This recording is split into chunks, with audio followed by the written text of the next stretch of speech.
kakhulu kwizolo beseqalile izolo bakhuluma ngomveni ukuthi ekusukeni komveni akuna benefits thina sinama benefits masihleli kuye ize yazi incwadi befunda izolo asinakwenza lutho mase sisukile yena siyobona and then bese siyalala nami into abayibekile uNkulunkulu ibilapho kuleyo message yokuthi ayikho nathi into esingayenza if yena engekho nathi lengoma nimayithi nama ngazi ngidlule kanjani unokubuya umangala ukuthi how come am I here ngifike kanjani la ngikhona nami ngiyabheka ukuthi ngafunda esikoleni ngibheka abazali bami ukuthi kunesikole engifunda kusona babe ngasi-afford kodwa ngafunda ngaqeda kwakumusa kaNkulunkulu angigcinanga ngokuqeda ngaphasa kahle ngakwazi ukuthola isikole kwangasikho ukwazi kwami ngoba ukuba ngangihamba ngokwami ukwazi ngaba ngikho la ngikhona ngoba ngaphandle kwakho akukho ngempela singakwenza akukho benzela ukuthi sivule uGenesis chapter 3 soqala uverse 1 Fundela lesizulu phase lesingisi Genesis chapter 3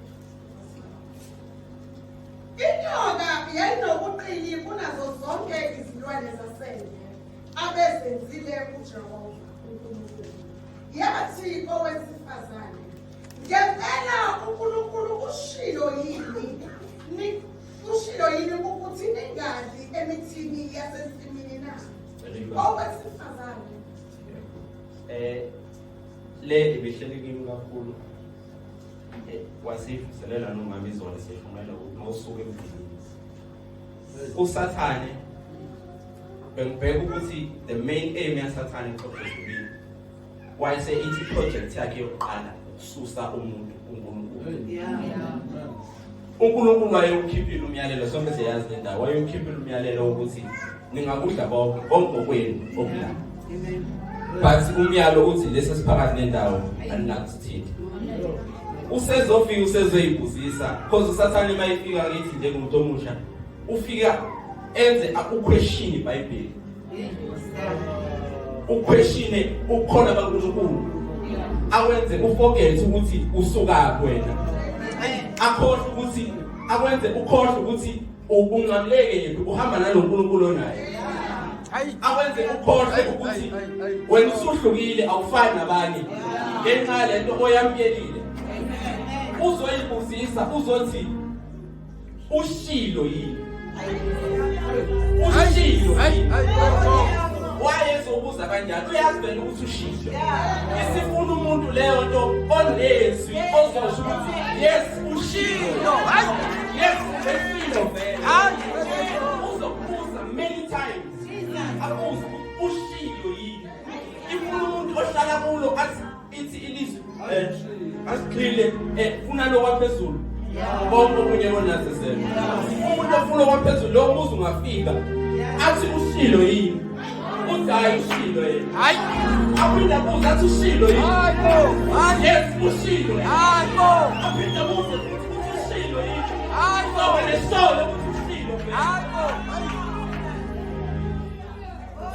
umuntu oqhelisa ngikhumbula indaba kaJesu ngiyingakhulu ngikhumbuleka indaba kaJesu elingu Sathane uSathane uzomlinganisa uzothi akashongo yini ukuthi mawuziphosa la uzolokhulu ngokuzilelosi ushilo yena kodwa uphinde washo wathi anginakwenza ongafuni kuyena hayi bo uhlale nomoya ukuthi ushiyo balo uSathane yakwazi ukudida ngezi alokho kukhele ukuthi hayi bo alokho ayezwi akaqesha ukuthi wone ngezi alokho ebuthi hayi bo ifuna wena lento yeze ukuthi ufunde iBhayibheli ngiyifunda wonke umuntu uyafunda iBhayibheli but mayingekho emoyeni uze wathi ubaba ngobe last Sunday into yakamoya eyethu into yakamoya le eshinyelwa la i-understand ngomoya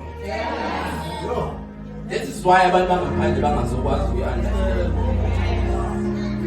That is why ukuhlekeka ubukeka njengesilima mawumele ivangeli uthe ubakuthuli siyalumela leli vangeli. That is why nasesikoleni bengibeka nje ukuthi nasesikoleni akekho uvumelana nami.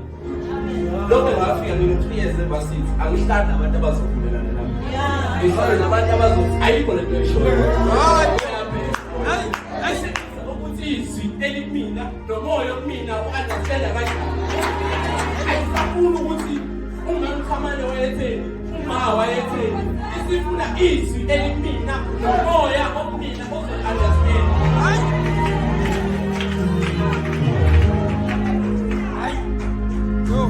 athi mayiqhubeka masiyifuna uyasho wesifazane uyawusho umyalelo kaNkulunkulu siyamkhohlisa-ke usathane ngicela uyifunde uverse 4. Inyoka yathi ngowesifazane aniyikufa qhubeka verse 5.